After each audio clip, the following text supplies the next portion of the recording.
In ages long past, there was once a warrior who was both noble and brave beyond all measure. His deeds of heroism and skill in combat were legend. His name was whispered within the hallowed halls of men for countless generations. Yet now his name is lost in the mists of time forever. It is said that destiny delights in the misfortunes of men, and so it proved true for Gabriel Belmont. For even after defeating the Lords of Shadow and ending their reign of terror, his soul was consumed by the very darkness that he sought to destroy, as that ancient prophecy foretold. Whomsoever defeats the Lords of Shadow will sit upon their throne to rule as the Prince of Darkness. But before fate had played its hand, and unknown to Gabriel, his beloved wife Marie conceived a son by him. The Brotherhood of Light warned her of that ancient prophecy and the terrible fate which lay before her husband. So, with heavy heart, she concealed her pregnancy. For it is written that only the blood of that lineage has the power to defeat the Prince of Darkness. Thus, when newly born, the child Trevor was hidden from his father and raised a holy warrior of the Brotherhood in secret, so that one day he would be ready to stand against his own blood, as foretold. That day would come, some 25 years later, for what had once been Gabriel Belmont was now a powerful vampire known as Dracula, the Dragon. The Brotherhood of Light fought against the onslaught of his dark armies, which laid waste to towns and villages across the land, but to little avail. Trevor was now fully grown to manhood, and the truth of his origin and destiny of the Belmont clan was finally revealed to him. So he set out to confront his father and end his family's shame forever. But Trevor failed and was mortally wounded in the confrontation with his father. He was no match for Dracula's terrible power. Yet, as he lay dying, Trevor finally revealed his true identity. Dracula was driven mad with grief and rage over the revelation. He desperately sought to save his dying son by giving him his own lifeblood. But it was too late, or so he thought. Dracula buried his son within the walls of his great castle, and then swore bloody vengeance upon the world. Raising an army of creatures beholden only to him, he struck with fury and merciless cruelty at humanity. He vowed to hunt God's children for all eternity. But fate still had one last card to play. Dracula's blood had power, and that power now coursed through the veins of his dead son, slowly reviving him over many years, until one night he emerged once more into the world, not as a man, but as a creature like his father. What had once been Trevor Belmont was now gone forever. He was now a vampire like his father. Though he swore that he would not be like him, he would take the name Alucard. He would be a force for good, opposing his father's capacity for evil. In that very moment, Alucard swore to destroy Dracula. But fate had something else in mind. Meanwhile, Trevor's own son grew into a fearsome warrior with a reputation that far exceeded even that of his illustrious father. Simon Belmont knew little of his own lineage, nor his importance in the events to come. All he knew was that his mother had died at the hands of Dracula's minions when he was but an infant, and his father had been killed in single combat with Dracula. Found and raised by the people of White Mountains, Simon had but one purpose in life: to destroy Dracula for the murder of his parents. After years of training in the arts of war, Simon set off for Dracula's castle and a date with destiny. Once in the castle, Simon met Alucard, and knowing little of the true identity of his companion, joined forces with him. Blood bound them together, and fate took a hand once again, as finally they met their dreaded foe in mortal combat. Simon defeated Dracula with his whip, and yet Alucard sensed that all was not as it should be. Dracula would return.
An unusual hiding place for the Prince of Darkness.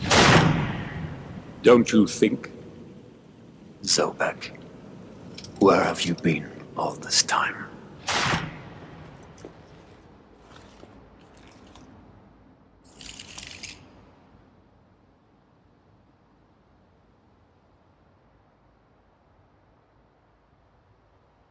And what of you? Why have you been hiding all this time? Gabriel. Don't you dare call me that. Saint Dracul.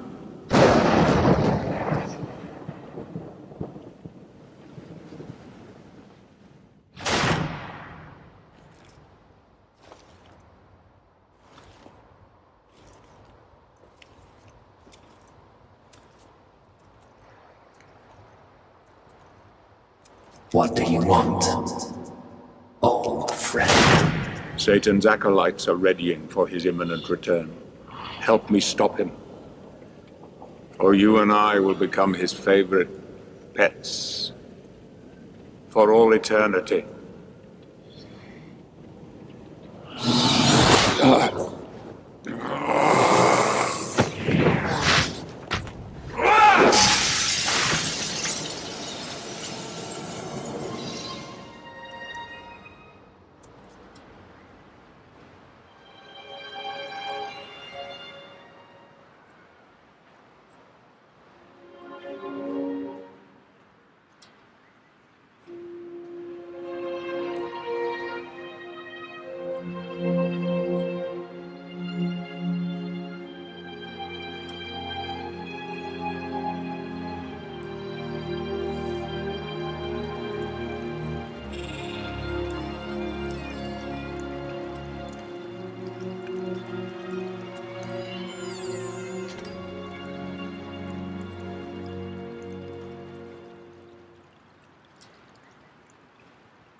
Help me, and I can free you of your immortality.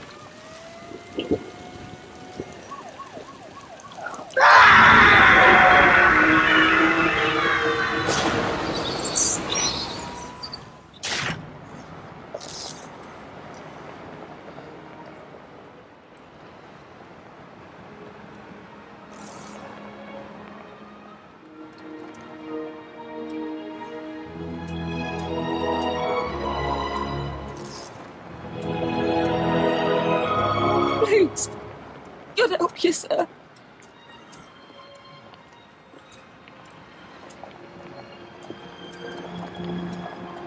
Here, join some gear.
Katie, come here! Look, Daddy, the man's moving. Stay away from me. Catherine, you come here! Now! Get here! You stay away from them!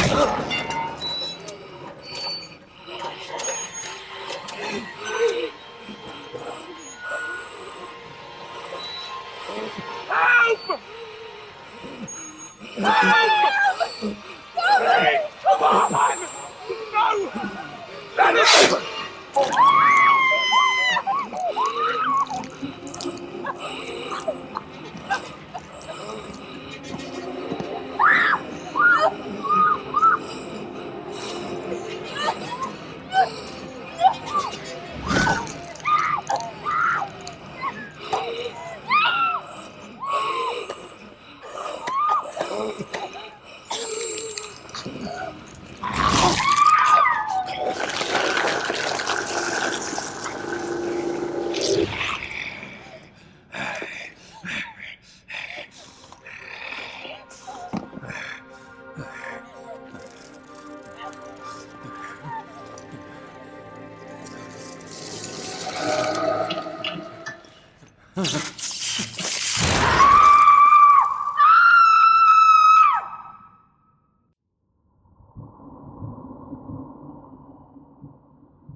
It pleases me to see you recovered, old friend.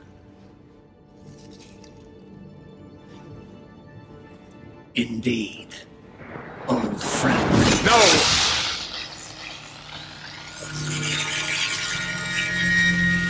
Relax. Our guest is just a little confused. I know what he wants.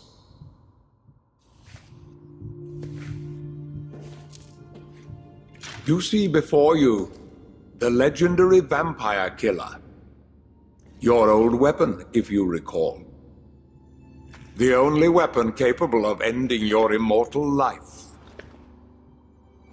You thought it destroyed. But you see, you can have the eternal rest you crave after all.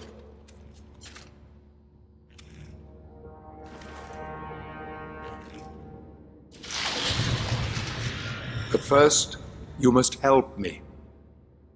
Prevent Satan's return to the world. Then, I swear to you, I will deliver the fatal blow to your heart myself. And I am sure you will fulfill that vow.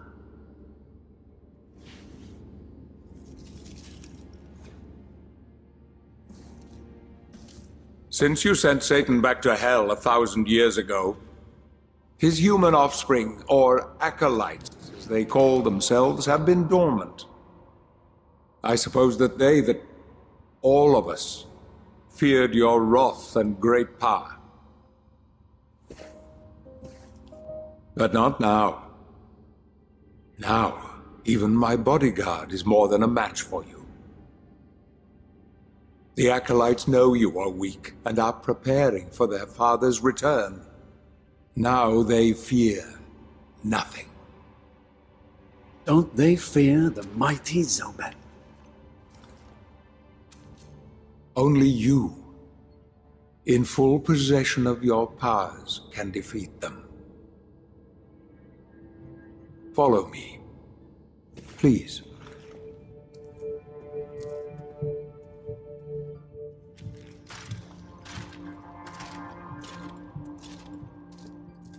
We must find and destroy the acolytes before they can finalize their preparations for Satan's return. It won't be easy. They govern the world of men from the shadows. Not even I know with any degree of certainty who or where they are.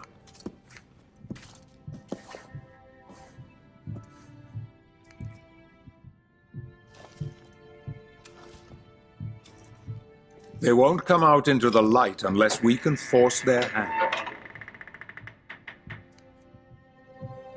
The acolytes must never know who hunts them down.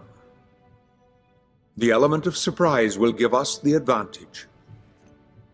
Until you are at full strength again.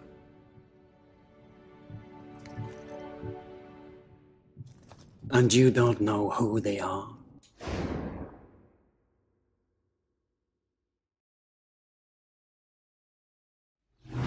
Where they are.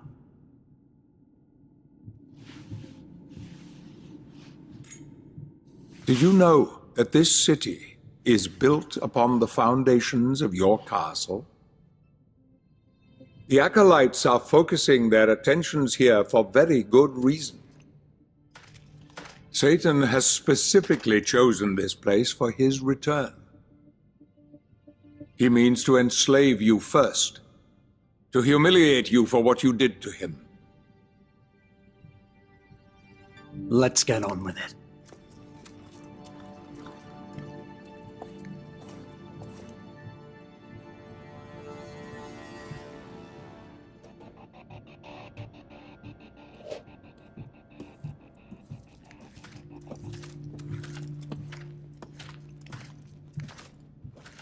The acolytes must plunge the world into chaos before Satan can be summoned. Their activities leave spectral traces, which are difficult but not impossible to follow. This is the headquarters of a powerful pharmaceutical corporation. I suspect that one of the acolytes is operating from there. The complex was sealed 2 months ago and is protected by magic. If I were to use my powers to see what is happening there, they would be able to trace it back to me within a matter of minutes.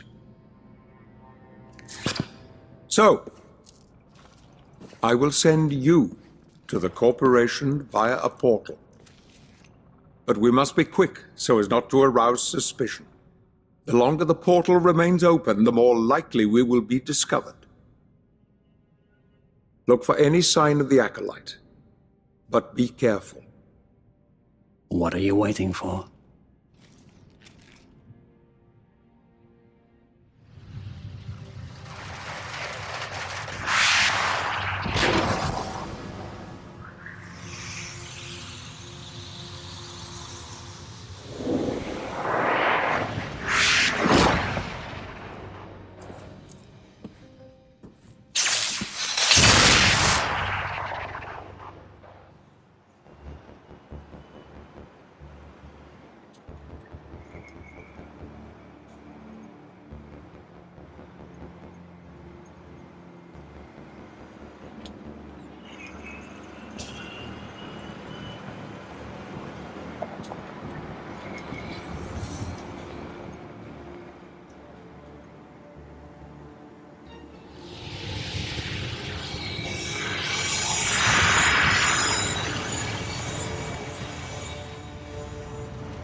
I sense the presence of a Golgoth guard.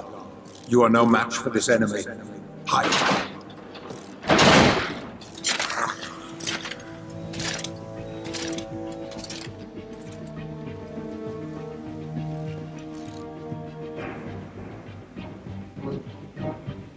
I can hide there.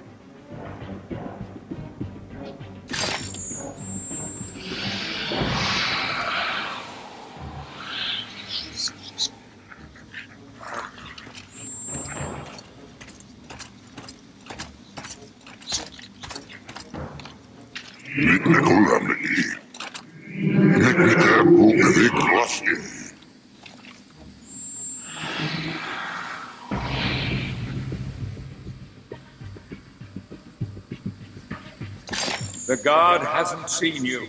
Get close to him and use your power of possession, if you remember how to use it.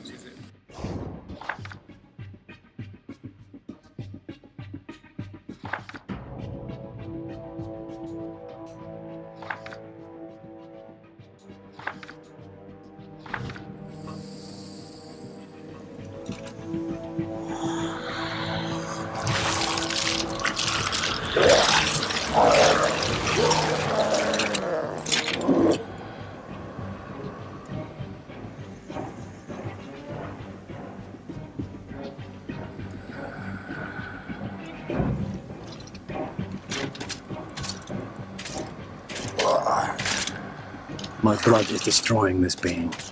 I don't have much time.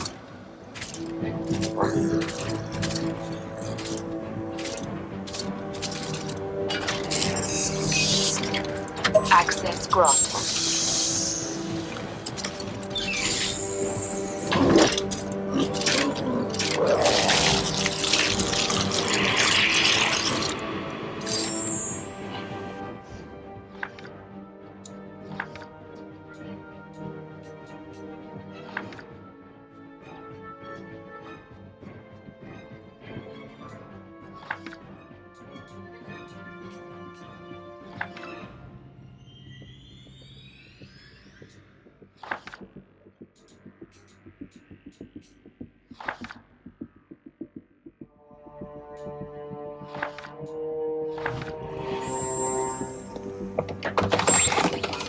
Sealing decontamination hatch. Releasing decontaminating steam. Please wait. Procedure terminated. Hatch open.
Who are you? Follow me if you wish to recover your sword.